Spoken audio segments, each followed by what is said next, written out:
네, 안녕하세요.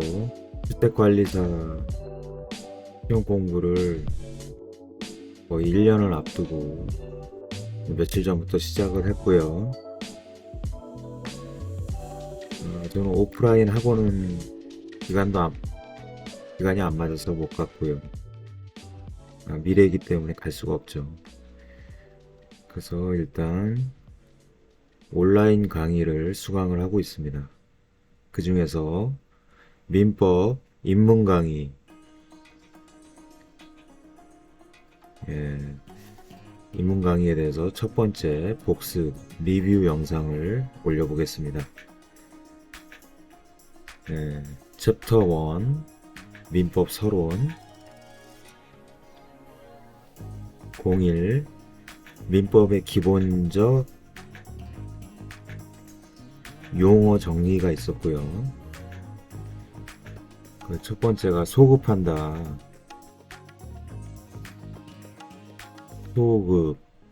소급이나 소급효 이런 용어는 문제가 됐던 시점으로 되돌아가서 그 효력을 인정하는 것을 말한다고 합니다. 그 반대말은 불소급이 있겠죠. 그 다음에 2번 추정한다.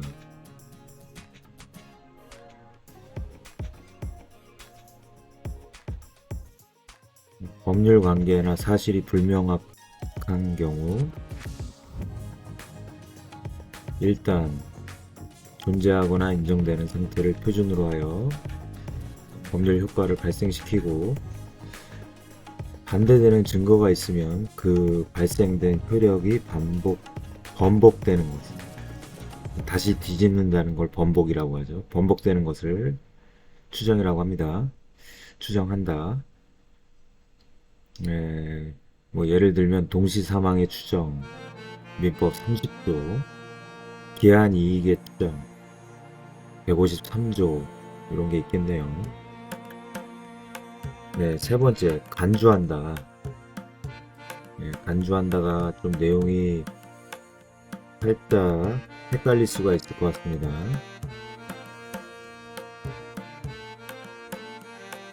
간주한다는 같은 의미가 본다, 의지한다 이렇게 되어 있네요. 추정과 다르게 간주는 반증만으로는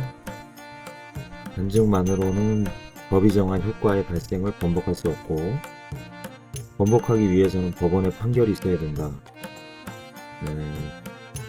법원의 판결이 있어야 번복을 할 수가 있습니다. 예를 들면 실종 선고의 효과는 사망 간주라고 되어 있네요. 실종 선고를 받은 실종자는 실종 기간이 만료할 때 사망한 것으로 간주된다. 따라서 사망 간주의 효력은 본인의 생존 기타 관증에 들어서 선고의 효과를 다투지 못하며 사망 간주의 효과를 저지하려면 실종 선고를 취소해야 한다. 이렇게 되어 있네요. 그 다음 선의와 악의가 나오고요. 선의는 몰랐다. 악의는 알고 있었다. 이렇게 보면 될 것 같고요. 제3자는 당사자를 뺀 나머지 모든 사람을 제3자라고 하네요. 근데 피상속인의 지위를 승계했기 때문에 제3자는 아니라고 합니다. 대항하지 못한다. 제3자에게 주장하지 못한다. 이런 뜻이고요.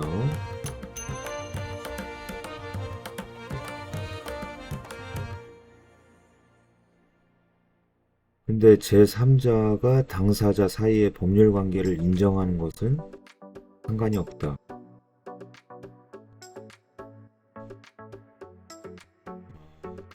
제3자가 법률 관계를 인정하는 것은 상관없다는 거. 그렇다면 대항할 수 있다는 얘기겠죠. 정확히 모르겠네요. 네, 그 다음에 7번 준용한다. 이거는 이제 법이 동시에 적용될 경우에 별도의 법 규정을 만들지 않고 다른 규정을 이 사안에 대해서 적용하는 것을 준용한다고 합니다.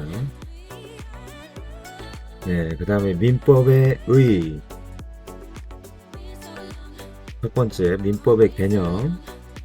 민법이란 일반인들 생활관계. 생활관계에는 재산관계하고 가족관계가 있네요. 이런 생활관계를 규율하는 법률로서 사적 자치의 원리가 지배하는 대표적인 일반 사법이다. 네.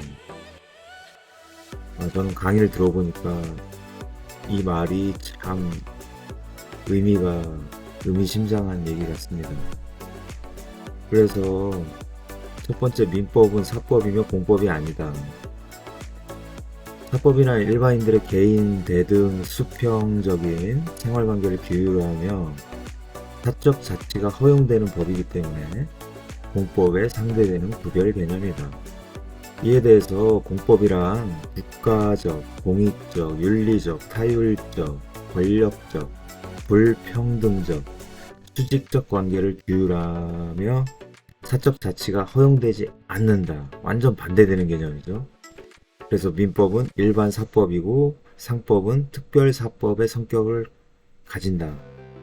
민법과 상법을 일반법과 특별법 이렇게 좀 구분을 할 수 있는 것 같습니다. 자, 두 번째, 민법은 일반 사법이며 특별 사법이 아니다. 민법은 상법하고 다르다는 얘기죠. 설명을 잠깐 보면 특별법이란 특별한 사람, 물건, 행위, 계층, 지역에 한해서 적용되는 법이다. 그러나 일반법은 그러한 제한이 없이 모두에게 적용되는 법을 말한다. 민법은 일반 사법으로서의 성격을 가지는데 상법은 특별 사법으로서의 성격을 갖는다. 충돌하면 일반 사법보다 특별법이 우선된다. 이런 게 원칙으로 적용된다고 합니다. 민법은 실체법이고 절차법이 아니다. 민법은 실체법이다. 절차법은 절차법 따로 있죠. 실체법이란 권리와 의무를 확인해주는 법으로 요건 효과를 규정하고 있고, 절차법은 실제법을 통해서 확인된 권리와 의무를 실현시켜주는 법이다. 민법은 실체법이고, 예를 들어 민사소송법, 형사소송법, 이런 소송법은 절차법으로서 성격을 갖게 되겠다. 네 번째, 민법은 행위규범이고 동시에 재판규범입니다. 그리고 이제 민법에 의해 민법의 개념을 받고 두 번째, 형식적 그리고 실질적 의미의 민법. 잠깐 보겠습니다. 형식적 의미의 민법은 좁은 의미이고요. 실질적 의미의 민법은 넓은 의미. 형식적 의미의 민법은 공포가 되었고 현행 민법전을 말한다. 실질적 의미의 넓은 의미의 민법은 개인의 사법적인 생활관계를 규율하는 민사에 관한 모든 법률의 규정, 민법전을 포함하고 예를 들어서 민사특별법, 부속법령, 공법상의 규정 중에서도 민사에 관한 규정, 관습민법, 헌재 판결 등을 모두 포함한다. 넓은 의미니까 그런 것 같습니다. 자, 민법의 의 봤고요. 민법의 법원 세 번째, 03 민법의 법원, 민법의 존재 형식이다. 한자를 보면 법관할 때 그 법자에 근원을 얘기할 때 원자를 쓰고 있습니다. 그러니까 법의 근원이라는 거죠.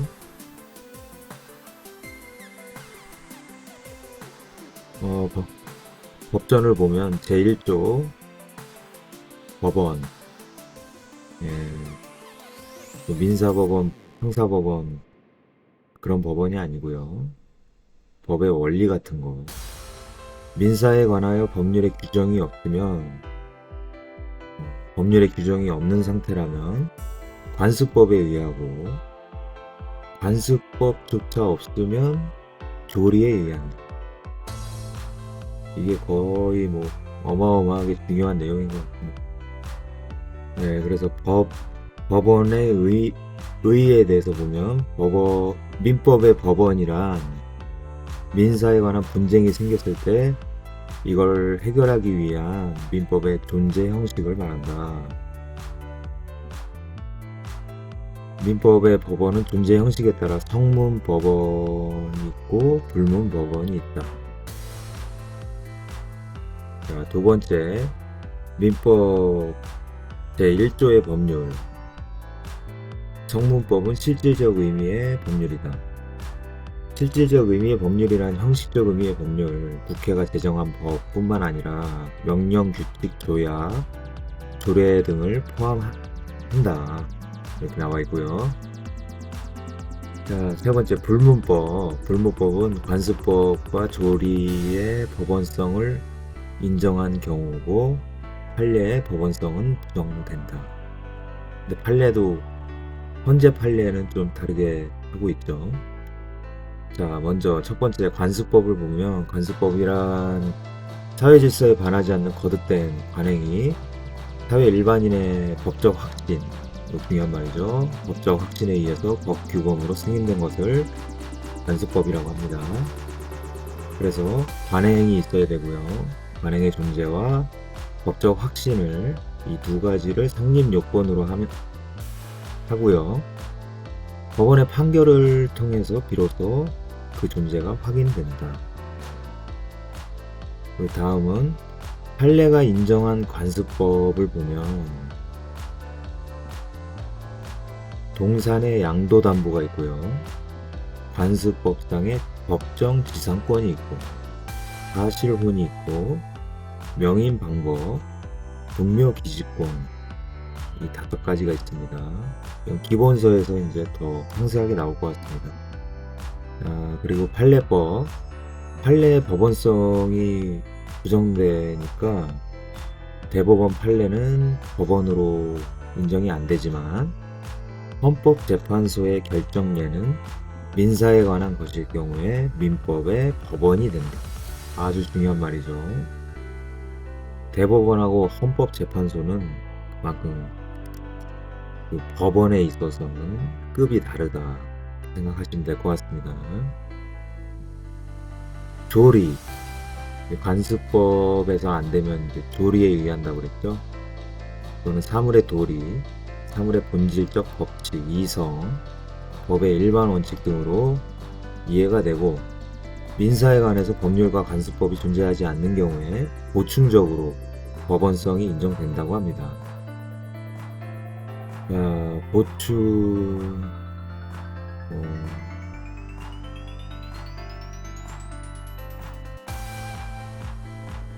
그냥 한번 읽어보겠습니다. 조리의 법원성을 인정한 판례. 종중이 있는데 종중에 공동산소의 분묘 수호와 제사 및 종원 상호 간의 친목 등을 목적으로 하여 구성되는 자연발생적인 종족 집단이므로 종중의 이러한 목적과 본질에 비춰볼 때 공동선조와 성과 본을 같이 하는 후손은 여기서 중요하죠. 성별의 구별이 없이 성년이 되면 당연히 그 구성원이 된다고 보는 것이 조리에 합당하다. 이런 판례가 있나 봅니다.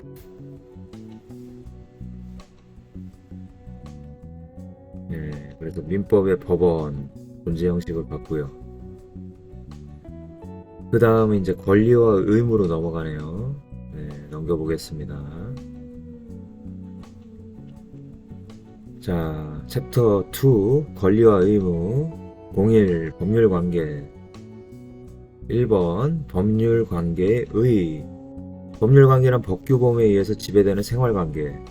법률 관계는 당사자 사이에서 권리와 의무로 나타나고, 이런 법률 관계는 법에 의해 강제로 실현할 수 있다. 강제라는 말이 중요하겠죠.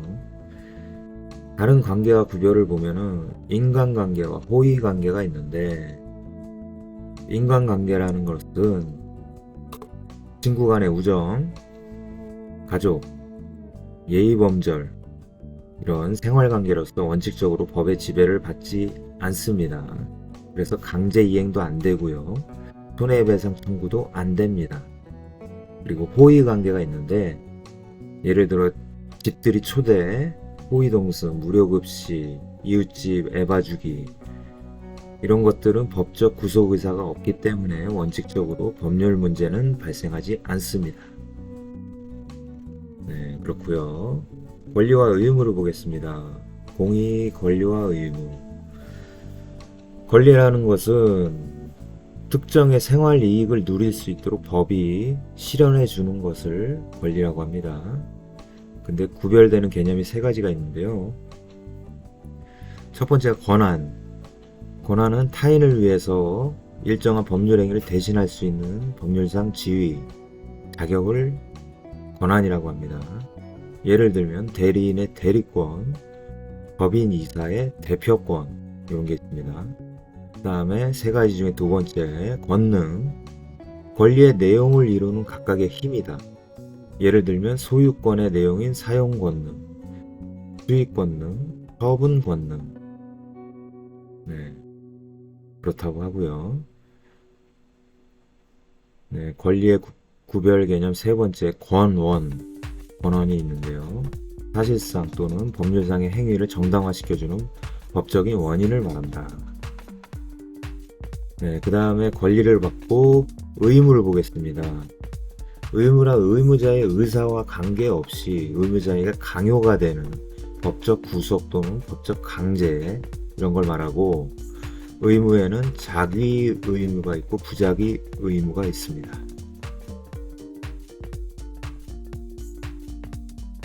네, 그리고 이제 권리의 종류 세 가지가 나오죠. 물권, 채권, 지식, 재산권이 나옵니다. 자, 물권부터 보겠습니다. 물권이란 물건을 직접 지배해서 이익을 얻는 배타적인 권리, 절대적이고 대세적이고 절대권, 대세권으로서 성질을 갖는다. 민법상 물권에는 소유권이 있고요. 점유권, 지상권, 지역권, 전세권, 유치권, 질권, 저당권, 이렇게 8가지로 규정을 하고 있다고 합니다. 민법상의 물권은 이제 기본서에서 상세하게 살펴볼 예정입니다. 네, 민법상 물권을 간단하게 짚어보면은 점유권이 있네요. 점유권은 물건, 부동산이나 동산에 대한 사실상의 지배. 그리고 본권이 있는데 본권은 권한이 있다는 말이고, 본권에는 소유권과 제한 물권이 있다. 소유권은 완전한 물권이다. 제한 물권에는 용익 물권과 담보 물권이 있다. 용익 물권은 사용 가치, 담보 물권은 교환 가치. 그러니까 담보 물권은 그 물건을 팔 수가 있다는 얘기죠. 용익 물권을 보면 지상권 토지, 지역권 토지, 전세권 토지와 건물. 지역권이 살짝 내용이 이해가 안 될 수도 있는데요.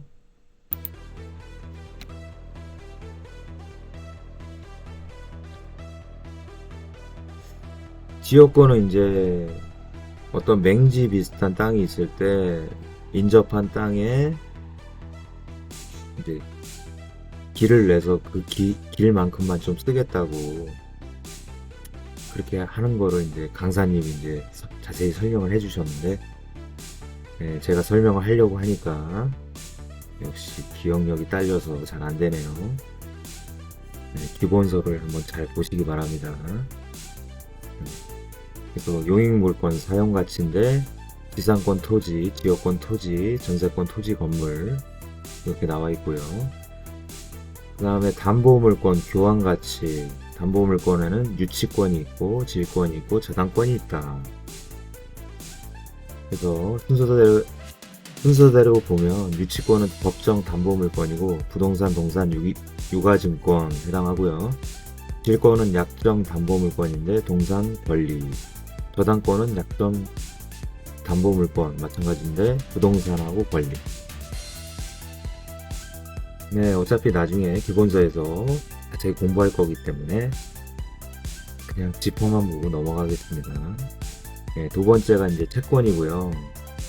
채권이라는 특정인, 채권자, 이 특정인이 다른 특정인, 채무자한테 일정한 행위, 급부를 청구하는 것을 내용으로 하는 권리다.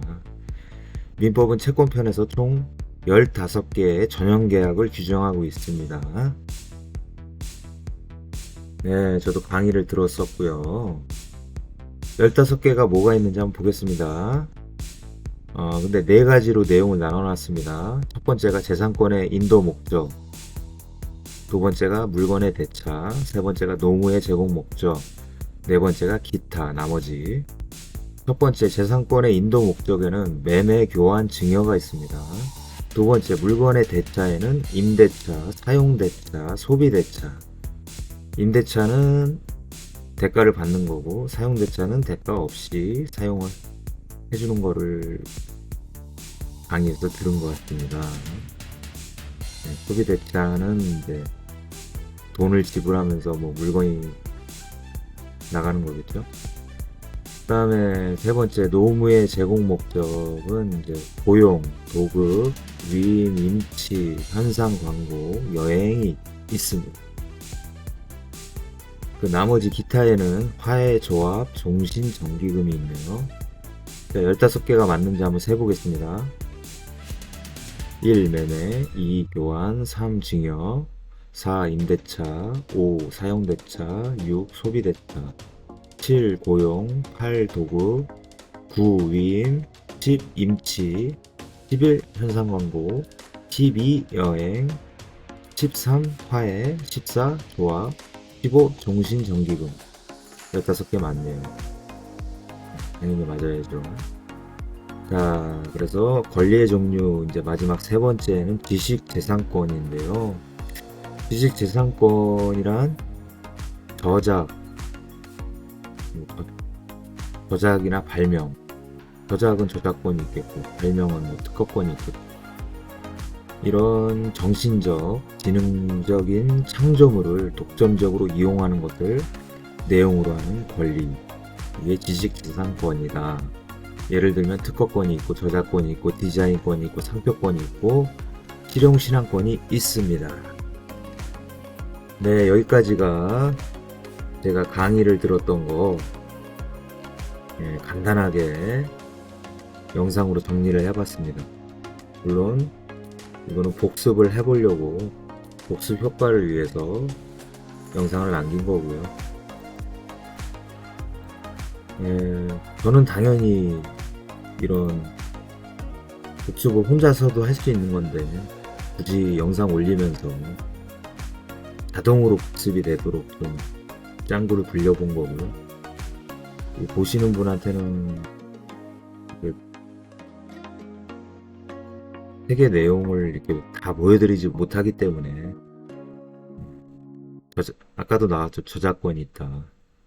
저작권은 소중하니까요. 그런 거는 저도 신경을 많이 쓰게 되는 것 같습니다. 그래서 그냥 목차 정도만 이렇게 영상에 보여드리면서 그 민법 주택관리사의 민법 입문 강의 그래서 제가 강의 들었던 부분에 대한 복습 리뷰 영상은 여기까지 해서 마치도록 하겠습니다.